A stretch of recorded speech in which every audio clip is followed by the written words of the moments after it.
እንኳን ደህና መጣችሁ።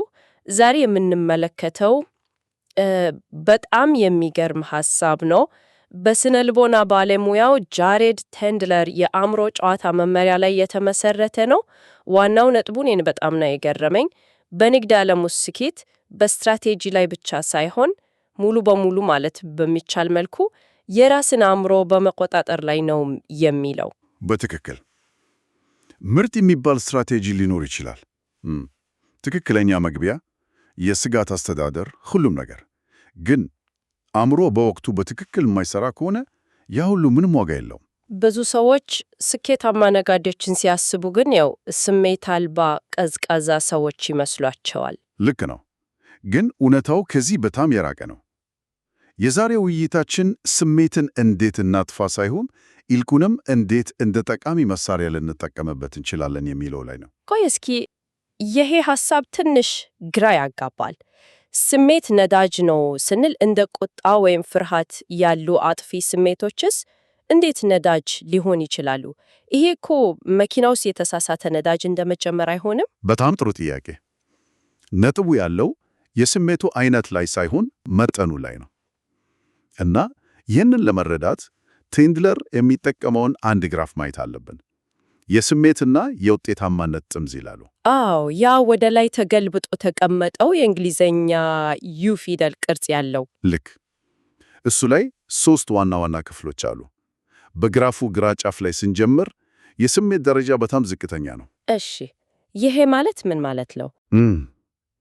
እዚህ ላይ መሰላቸት፣ ድካም ወይም ከገበያው የመገለል ስሜት ይኖራል። አእምሮ በቂ ነዳጅ የለውም። ስለዚህ ውሳኔ ለመስጠት ያመነታል። ጥሩ ዕድሎችንም ዝም ብሎ ያልፋቸዋል። ይገባኛል። የሆነ ነገር ለመስራት ምንም አይነት ጉጉት የማናገኝበት አይነት ስሜት ማለት ነው። በቀኝ ጫፍ ላይ ደግሞ ተቃራኒው ነው ማለት ነው። በትክክል የስሜት መጥለቅለቅ። በቀኝ ጫፍ ላይ ስሜት ከቁጥጥር ውጭ ይሆናል። ቁጣ፣ ስግብግብነት፣ ፍርሃት፣ እነዚህ አእምሮን ይቆጣጠሩታል። እዚህ ላይ ነው እንግዲህ አመክንዮ ሙሉ በሙሉ የሚጣፋው። አዎ፣ ስነ ስርዓት የሚባለው ነገር ቦታ የለውም። አንድ ነጋዴ የንግድ ሕጎቹን በሙሉ የሚተወው በዚህ ዞን ውስጥ ሲሆን ነው። ስለዚህ ሁለቱም ጫፎች አደገኛ ከሆኑ ጥሩ ቦታ በመሃል ያለው ጫፍ ነው ማለት ነው። ምንጩ ዘ ዞን ወይም ትክክለኛው ቦታ ብሎ የሚጠራው ልክ ነው። እዛ መሃል ላይ ነው ትኩረት፣ በራስ መተማመን እና ንቃት የሚገኘው። ከፍተኛው የውጤታማነት ደረጃ የሚገኘው እዛ ነው። እሺ፣ በዛ ትክክለኛ ቦታ ላይ መሆን ምን ይመስላል? በወረቀት ላይ ቀላል ይመስላል፣ ግን በተግባር ምን አይነት ስሜት ነው ያለው? እውነት ነው። ለአንዳንዱ ሰው ትንሽ የተለየ ሊሆን ይችላል። ለአንዳንዶች ሙሉ መረጋጋትና ዝምታ ነው። ለሌሎች ደግሞ ከፍተኛ ትኩረትና ንቁነት፣ ልክ እንደ አትሌት ከትልቅ ጨዋታ በፊት የሚሰማው አይነት ስሜት ሊሆን ይችላል። የጋራ ባህሪያቱ ግን አሉ አይደል? ለምሳሌ ንጹህና ጸጥ ያለ አእምሮ። አዎ፣ ውሳኔዎች ከባድ አይመስሉም እና ከገበያው እንቅስቃሴ ጋር የተመሳሰሉ ይመስላሉ። ችግሩ ግን ከዚህ ትክክለኛ ቦታው እንዴት እንደምንወጣ እና ለምን መመለስ እንደሚያቅጠን ነው። ይህ በቅጽበት የሚከሰት ነገር ነው አይደለም። እና ይሄ ነው ወሳኙ ነጥብ። ደረጃ በደረጃ መዘጋት ወይም ፕሮግሬሲቭ ሸትዳውን የሚባል ሂደት ነው። አንድ ሰው ቀኑን በጥሩ ሁኔታ ሊጀምር ይችላል። ከዚያ አንድ የመግቢያ ዕድል በትንሽ ነገር ያመልጠዋል። ትንሽ ብስጭት ይፈጠራል። የጀመሩት ንግድ ወደ ኪሳራ ይገለበጣል። ሌላ ብስጭት። እነዚህ ትንንሽ የሚመስሉ ክስተቶች የስሜት ውስጠትን በድብቅ ይገነባሉ። ልክ እንደ ባልዲ ውስጥ ቀስ በቀስ እንደሚንጠባጠብ ውሃ ማለት ነው። መጀመሪያ ላይ አይታይም፣ ግን በድንገት ሲሞላና ሲፈስ ትደነግጣለሽ። በጣም ጥሩ ምሳሌ ነው። ውሃው እየሞላ ሲመጣ የማመዛዘን ችሎታ ያለው የአእምሮ ክፍል ፍሮንታል ሎብ የሚባለው ቁጥጥሩን ቀስ በቀስ ያታል እና በስሜታዊ ስርዓት ይተካል ማለት ነው። በትክክል እዚህ ላይ ነው በጣም የሚገርመው ነገር የሚከሰተው። ምንቹ የሚጠቀመው ምሳሌ ይህ ልክ ራስን ወደ ገደል ሲነዳ እያዩ ፍሬን መያዝ አለመቻልን ይመስላል ይላል። ዋው! ይህ በጣም ከባድ ሐሳብ ነው። ስህተት እየሰራህ እንደሆነ ያውቅክ ማቆም አለመቻል። የስሜት ደረጃ 80% ሲደርስ ሰውየው ስህተት እየሰራ መሆኑን ቢያውቅ ስህተቱን ማቆም እንደማይችል ይጠቅሳል። ይሄንን ስሰማ ከንግዶችም ብዙ ቦታ ያጋጠመኝ ይመስለኛል። ለምሳሌ በክርክር መሃል መቆም እንዳለብሽ እያወቅሽ አንድ ተጨማሪ ነገር ተናግረሽ ነገሮቹን የምታበላሽበት ጊዜ። ፍጹም ያው ስሜት ነው። ችግሩ ደግሞ በዚያው ቅጽበት ብቻ አያብቃም። የትላንቱ ስህተት ዛሬ ላይም ተጽዕኖ ያሳድራል። ይሄ የስሜት ተጋሪነት ወይም ኢሞሽናል ካሪ ኦቨር ወደምንለው ነጥብ ያደርሰናል ማለት ነው። ልክ የትናንቱ ብስጭት በቀላሉ አይጠፋም። እንቅልፍ ተኝተን ስነሳ ወይም ዛሬ አዲስ ቀን ነው ብንልም የተጠራቀመው ስሜት በቀላሉ አይጠፋም። ይሄ እኮ ከስራዎችም በደንብ ያጋጥማል። ጧት ከትራፊክ ጋር ተጣልተሽ ቢሮ ስትገቢ ለመጀመሪያው ኢሜይል የምትሰጪው ምላሽ ምን ያህል የከረረ እንደሚሆን እናውቀዋለን። ፍጹም ያ የተከማቸ ስሜት ለቀጣዩ ቀን የስሜት መነሻችንን ከፍ ያደርገዋል። ስለዚህ ትናንት 30% ላይ የነበርነው ዛሬ ቀኑን የምንጀምረው 50% ላይ ሆኖ ነው። ይሄ ማለት ደግሞ በቀላሉ እንድንበሳጭ ወይም ቁጥጥራችንን እንድናጣ ያደርገናል ማለት ነው። አዎ፣ እና ይሄ አእምሯችን መረጃን ለጊዜው ከሚይዝበት ክፍል ጋር ይገናኛል። ወርኪንግ ሜሞሪ ከሚባለው ጋር ማለት ነው። እሺ፣ ይህንን የሥራ ማህደር ትውስታ የሚለውን ሐሳብ እናብራራው። ምንጩ አእምሮን እንደ ትንሽ ጠረጴዛ ያመስለዋል አይደል? አዎ፣ ስንረጋጋ እና ትክክለኛው ቦታ ላይ ስንሆን ያ የአእምሮ ጠረጴዛ ንጹሕና የተደራጀ ነው። ብዙ መረጃዎችን በግልጽ ማየት፣ ማገናኘትና ቅጦችን መለየት እንችላለን። ነገር ግን ከፍተኛ ስሜት ሲኖር ያ ጠረጴዛ ይጨናነቃል። በራሱ በስሜቱና ራሳችንን ለማረጋጋት በምናደርገው ጥረት ስለሚጠመድ ለገበያው ትንተና ይሆን ቦታ ይቀንሳል። የአእምሮ ንጽሕና የሚጠፋው ለዚህ ነው።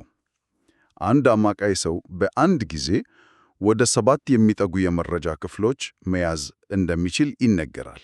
ትክክለኛው ቦታ ላይ ሲሆኑ ይህ አቅም ይጨምራል ማለት ነው። አዎ ይጨምራል። ነገር ግን በስሜት ውጥረት ውስጥ ሲሆኑ ይህ አቅም ወደ 2 ወይም 3 ሊወርድ ይችላል። ለዚህ ነው ነጋዴዎች በችኮላ መጥፎ ውሳኔ የሚወስኑት። በግልጽ ለማሰብ የሚያስችል የአእምሮ ቦታ ስለሚቀንስ ነው። በትክክል። እሺ፣ ችግሮቹን በደንብ የተረዳናቸው ይመስለኛል። አሁን ወደ መፍትሄዎቹ እንግባ። ይህንን የአእምሮ ጨዋታ ለማስተዳደር ምን አይነት ተግባራዊ መሳሪያዎች አሉ? የመጀመሪያውና ዋነኛው የራሱን የዞን ካርታ ወይም ዞን ማፕ መገንባት ነው። ይሄ ማለት የኔ የግል ትክክለኛ ቦታ ምን እንደሚመስል እና ከሱ መውጣት ስጀምር የሚታዩትን የመጀመሪያ የማስጠንቀቂያ ምልክቶች መለየት ማለት ነው። ልክ እያንዳንዱ ሰው የራሱ የሆነ ልዩ ምልክቶች አሉት እና ምንጩ እነዚህን ምልክቶች በ4 ዋና ዋና ክፍሎች ይከፈላቸዋል። እሺ፣ ምንድን ናቸው? የመጀመሪያው ቀስቅሴዎች ናቸው። ሁኔታውን የሚያባብሱ ነገሮች፣ ለምሳሌ ንግድን በትንሽ ልዩነት ማጣት ወይም መሰላቸትም ሊሆን ይችላል አይደል? አዎ፣ መሰላቸት ትልቅ ቀስቅሴ ነው። ሁለተኛው ሐሳቦች ናቸው። ያ በጭንቅላት ውስጥ የሚመላለሰው ድምፅ የተሸነፍኩንን አስመልሳለሁ የሚለው አይነት። ገብቶኛል። ሶስተኛው ደግሞ አካላዊ ምልክቶች መሆን አለባቸው። በእርግጠኝነት አካላዊ ምልክቶች የጡንቻ መወጠር፣ አይቴን አጥብቆ መያዝ፣ የአተነፋፈስ መከነስ። አራተኛውና በጣም ስውር የሆነው ደግሞ የአመለካከት ለውጦች ናቸው። ይሄ ገበያውን የምናይበት መንገድ ሲቀየር ማለት ነው። አዎ፣ የሌሉ የንግድ ዕድሎችን ማየት፣ የሚቃረኑ ምልክቶችን ችላ ማለት ወይም አማካይ ዕድሎችን ምርጥ ብሎ ማሰብ። ይሄ የአመለካከት ለውጥ ግን በጣም ከባድ ነው። በወቅቱ እያደረግሹ መሆኑን ማስተዋል እንዴት ይቻላል? አእምሮሽ ያታለለሽ ነው። በጣም ትክክል ነሽ። ለዚህ ነው የካርታ ሥራ ወሳኝ የሚሆነው። ከንግድ ሰዓት ውጪ ባለፈው ጊዜ ስህተት የሰራሽባቸውን ቀናት መለስ ብለሽ ስትገመግሚ እነዚህን ቅጦች ማወቅ ትችያለሽ። ዋናው ነገር እነዚህን ምልክቶች ገና በ60% የስሜት ደረጃ ላይ ማስተዋል ነው። 100% ከደረሰ በኋላ በጣም ዘገይቷል። ሌላኛው መሳሪያ ማስታወሻ መያዝ ነው፣ ጆርናሊንግ። ይህ ጥሩ ሐሳብ ነው፣ ግን በውጥረት ውስጥ ላለ ሰው ሂጂና ጻፊ ማለት ተጨማሪ ጫና አይሆንበትም? መጀመሪያ ላይ እንደዛ ሊሰማ ይችላል። ነገር ግን ቴንድለር የሚያቀርበው እንደ አትሌቶች የአእምሮ ማቀዝቀዘኛ ወይም ሜንታል ኩል ዳውን ነው። አትሌቶች ከሜዳ ወጥተው ቀጥታ ወደ ቤታቸው አይሄዱም፣ ሰውነታቸውን ያቀዘቅዛሉ። ነጋዴዎችም የአእምሮ ማቀዝቀዘኛ ያስፈልጋቸዋል። ስለዚህ የዕለቱን የስሜት ጫና ለማስወገድ እና ያ የስሜት ተጋሪነት ወደ ቀጣዩ ቀን እንዳይተላለፍ ለመከላከል ነው ማለት ነው። ፍጹም 5 ደቂቃ እንኳን በቂ ነው። የሚገርመው ነገር ለማስታወሻ ለመጻፍ በጣም ደክሞኛል የሚል ስሜት ሲሰማሽ ያ ማለት አእምሮሽ በጫና እንደተሞላና ማስታወሻ መጻፍ በጣም እንደሚያስፈልገው ቁልፍ ምልክት ነው። ይሄ ወደ አንድ በጣም አስደናቂ ሐሳብ ይወስደናል። ምንጩ የሥነ ሥርዓት ችግር የምንለው ነገር አብዛኛውን ጊዜ የስሜት ችግር ነው ይላል። ይህንን ስሰማ ለመጀመሪያ ጊዜ የገባኝ ነገር ለብዙ ዓመታት ራሴን ስወቅስ የነበረው በተሳሳተ ምክንያት ሊሆን ይችላል የሚል ነው። አብዛኞቹ ነጋዴዎች የሚሰማቸው ስሜት ነው። ሕጎችን መከተል አልቻልኩም፣ ስነ ስርዓት የለኝም ይላሉ። ግን ችግሩ ሕጎቹን አለማወቅ አይደለም። ችግሩ በዚያ የውጤታማነት ጥምዝ ጫፎች ላይ ሲሆኑ ሕጎቹን የመከተል ችሎታ ይጠፋል። ስለዚህ ከፍተኛ ስሜት ሕጎችን በችኮላ እንድንጥስ ያደርገናል።